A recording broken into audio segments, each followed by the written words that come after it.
المتقين والصلاة والسلام على أشرف الأنبياء والمرسلين أما بعد فأعوذ بالله من الشيطان الرجيم بسم الله الرحمن الرحيم اللهم صل على سيدنا ومولانا محمد النبي الأمي وعلى آله وصحبه وبارك وسلم اللہ رب العالمین سورہ ابراہیم آیت نمبر 40 اور 41 کے اندر ارشاد فرما رہا ہے رب اجعلنی مقیم الصلاة ومن ذریتی ربنا وتقبل دعاء ربنا اغفر لی ولوالدی وللمؤمنین یوم یقوم الحساب۔ اے میرے رب مجھے اور میری اولاد کو نماز قائم کرنے والا رکھ۔ اے میرے رب میری دعا قبول فرما۔ اے ہمارے رب مجھے اور میرے ماں باپ کو اور سب مسلمانوں کو بخش دے جس دن حساب قائم ہوگا۔ وَمِن ذُرِّيَّتِي اور کچھ میری اولاد کو۔ حضرت ابراہیم علیہ السلام کو چونکہ بعض افراد کے بارے میں اللہ رب العالمین کے بتانے سے معلوم ہو چکا تھا کہ وہ کافر ہوں گے، اس لیے آپ علیہ السلام نے اپنی بعض اولاد کے لیے نمازوں کی پابندی اور محافظت کی دعا کی۔ وَلِوَالِدَيَّ اور میرے ماں باپ کو۔ علماء فرماتے ہیں کہ اس آیت میں ماں باپ سے حضرت ابراہیم علیہ السلام کے حقیقی والدین مراد ہیں اور وہ دونوں مومن تھے، اسی لیے حضرت ابراہیم علیہ السلام نے ان کے لیے دعا فرمائی، جبکہ سورہ توبہ کی اس آیت وَمَا كَانَ اسْتِغْفَارُ إِبْرَاهِيمَ لِأَبِيهِ إِلَّا عَن مَّوْعِدَةٍ اور ابراہیم کا اپنے ماں باپ کی مغفرت کی دعا کرنا صرف ایک وعدے کی وجہ سے تھا۔ اس آیت میں باپ سے حضرت ابراہیم علیہ السلام کا چچا آزر مراد ہیں، سکے والد مراد نہیں۔ وَلَا تَحْسَبَنَّ اللَّهَ غَافِلًا عَمَّا يَعْمَلُ الظَّالِمُونَ إِنَّمَا يُؤَخِّرُهُمْ لِيَوْمٍ تَشْخَصُ فِيهِ الْأَبْصَارُ اور ہے سننے والے ہرگز اللہ کو ان کاموں سے بے خبر نہ سمجھنا جو ظالم کر رہے ہیں۔ اللہ انہیں صرف ایک ایسے دن کے لیے ڈیل دے رہا ہے جس میں آنکھیں کھلی کی کھلی رہ جائیں گی۔ وَلَا تَحْسَبَنَّ اللَّهَ غَافِلًا اور ہرگز اللہ کو بے خبر نہ سمجھنا۔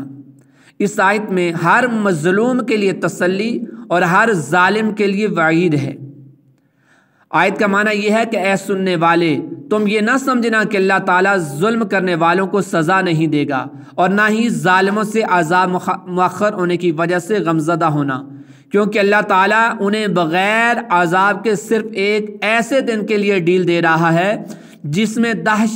دہشت کے مارے آنکھیں کھلی کی کھلی رہ جائیں گی۔ یاد رہے کہ ظالموں کا اخروی عذاب تو اپنی جگہ، دنیا میں بھی اللہ رب العالمین ظالموں کی گرفت فرماتا ہے۔ حضرت ابو موسیٰ اشعری رضی اللہ تعالیٰ عنہ سے روایت ہے کہ اللہ کے نبی علیہ السلام نے ارشاد فرمایا بے شک اللہ تعالیٰ ظالم کو ڈیل دیتا رہتا ہے اور جب اس کی پکڑ فرما لیتا ہے تو پھر اسے مہلت نہیں دیتا۔ پھر آپ علیہ السلام نے یہ آیت تلاوت فرمائی وَكَذَلِكَ أَخْذُ رَبِّكَ إِذَا أَخَذَ الْقُرَى وَهِيَ ظَالِمَةٌ إِنَّ أَخْذَهُ عَلِيمٌ شَدِيدٌ اور تیرے رب کی گرفت ایسی ہی ہوتی ہے جب وہ بستیوں کو پکڑتا ہے جبکہ وہ بستی والے ظالم ہوں، بے شک اس کی پکڑ بڑی شدید دردناک ہے۔ مُهْطِعِينَ مُقْنِعِي رُؤُوسِهِمْ لَا يَرْتَدُّ إِلَيْهِمْ طَرْفُهُمْ وَأَفْئِدَتُهُمْ هَوَاءٌ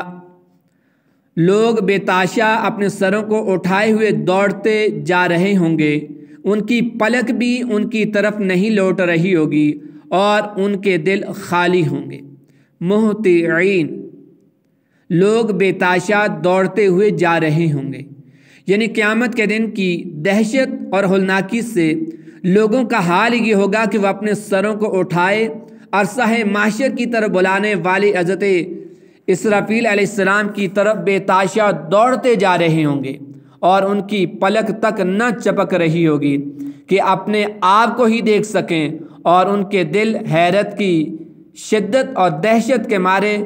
سوچنے سمجھنے کی صلاحیت سے خالی ہوں گے۔ حضرت قتادہ رضی اللہ تعالیٰ عنہ فرماتے ہیں کہ قیامت کے دن دل سینوں سے نکل کر گلوں میں آ پھنسیں گے، نہ باہر نکل سکیں گے، نہ اپنی جگہ واپس جا سکیں گے۔ اور اس آیت کا معنی یہ ہے کہ اس دن کی دہشت اور ہولناکی کی شدت کا یہ عالم ہوگا کہ سر اوپر اٹھے ہوں گے، آنکھیں کھلی کی کھلی رہ جائیں گی اور دل اپنی جگہ پر قرار نہ پا سکیں گے۔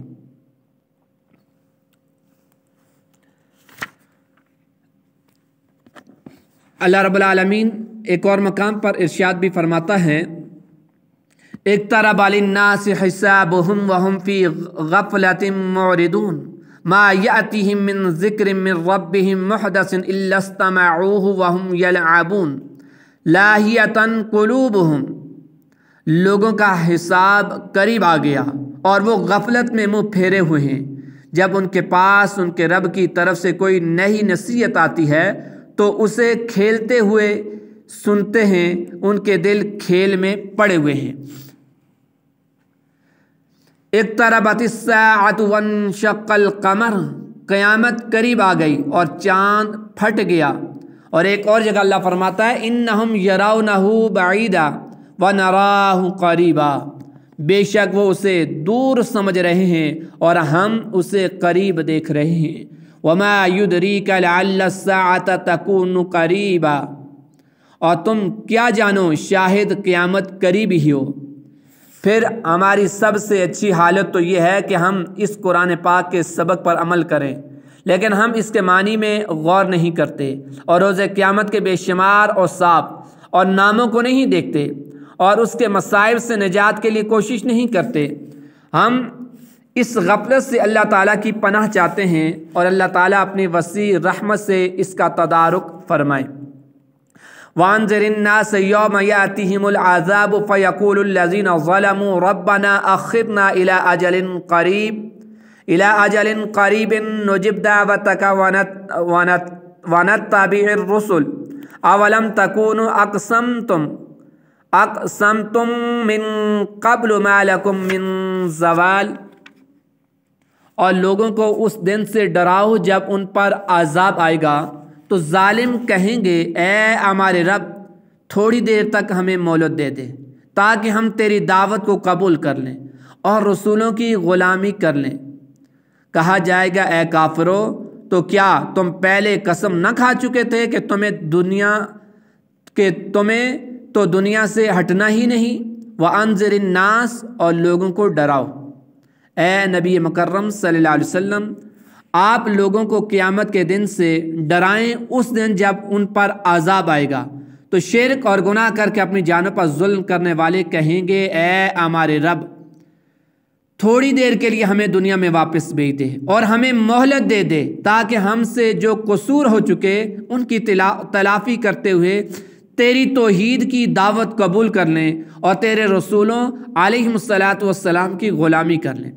اس پر انہیں ڈانٹ ڈپٹ کی جائے گی اور فرمایا جائے گا، کیا تم پہلے دنیا میں اس بات کی قسمیں نہ کھا چکے تھے کہ مرنے کے بعد بھی تم اسی حالت میں رہو گے اور آخرت کے گھر کی طرف منتقل نہ ہوں گے؟ وَسَكَنْتُمْ فِي مَسَاكِنِ الَّذِينَ ظَلَمُوا أَنفُسَهُمْ وَتَبَيَّنَ لَكُمْ كَيْفَ فَعَلْنَا بِهِمْ وَضَرَبْنَا لَكُمُ الْأَمْثَالَ، اور تم ان کے گھروں میں رہو جنہوں نے اپنی جانوں پر ظلم کیا تھا، اور تمہارے لیے بالکل واضح ہو گیا تھا کہ ہم نے ان کے ساتھ کیا سلوک کیا اور ہم نے تمہارے لیے مثالیں بیان کی۔ وَسَكَنْتُمْ، اور تم رہیں، یعنی تم ان لوگوں کے گھروں میں رہیں جنہوں نے کفر اور گناہ کا ارتکاب کر کے اپنی جانوں پر ظلم کیا تھا، جیسے کہ قوم نوح، عاد اور سمود وغیرہ، کہ تم انہی کی بستیوں میں دوران سفر ٹھہرتے تھے یا ان کے قرب و جوار سے گزرتے تھے، اور تمہارے لیے بالکل واضح ہو گیا تھا کہ ہم نے ان کے ساتھ کیسا سلوک کیا، اور تم نے اپنی آنکھوں سے ان کے گھروں میں عذاب کے آثار اور نشان دیکھے، اور تم ان کی ہلاکت اور بربادی کی خبریں تمہیں ملیں۔ یہ سب کچھ دیکھ کر اور جان کر تم نے عبرت کیوں نہ حاصل کی اور تم کفر سے کیوں باز نہ آئے؟ ہم نے تمہیں مثالیں دے کر بتا دیا کہ تم تدبیر کرو اور سمجھو، عذاب اور ہلاکت سے اپنے آپ کو بچاؤ۔ ان آیات میں مسلمانوں کے لیے بھی بڑی عبرت اور نصیحت ہے، اور انہیں بھی چاہیے کہ سابقہ عذاب یافتہ قوموں کے اعمال کو سامنے رکھتے ہوئے اپنے اعمال کا جائزہ لیں اور ان کی دنیاوی انجام سے عبرت پکڑتے ہوئے اللہ رب العالمین اور اس کے رسول صلی اللہ علیہ وسلم کی نافرمانی کرنے سے باز آ جائیں۔ اگر دنیا میں انہوں نے نصیحت حاصل نہ کی اور اللہ تعالیٰ اور اس کے حبیب مکرم صلی اللہ علیہ وسلم کی نافرمانی سے باز نہ آئے تو مرنے کے بعد کوئی نصیحت انہیں فائدہ نہ دے گی۔ حضرت علامہ اسماعیل حقی رحمۃ اللہ علیہ فرماتے ہیں، اے مسلمانوں، غور کرو کہ انبیاء و مرسلین علیہم الصلاۃ والسلام اور مقرب اولیاء کرام رحمۃ اللہ تعالی علیہم کہاں تشریف لے گئے؟ سابقہ بادشاہ اور جابر اور سرکش لوگ کہاں چلے گئے؟ جب یہ دنیا میں نہ رہے تو تم بھی اس دنیا میں نہ رہو گے، تو تمہیں کیا ہو گیا ہے کہ تم ان کی طرف نظر نہیں کرتے اور عبرت حاصل نہیں کرتے؟ اگر تم عقل رکھتے ہو تو نیک اعمال میں خوب کوشش کرو اور اس دن سے ڈرو جس میں تم اللہ رب العالمین کی طرف لٹائے جاؤ گے، پھر ہر جان کو اس کی کمائی بھرپور دی جائے گی اور ان پر ظلم نہیں ہوگا۔ اللہ رب العالمین ہمیں قرآن کو سمجھنے، اس کے تقاضوں کو پورا کرنے کی توفیق عطا فرمائے۔ وما علیہ الا البلاغ۔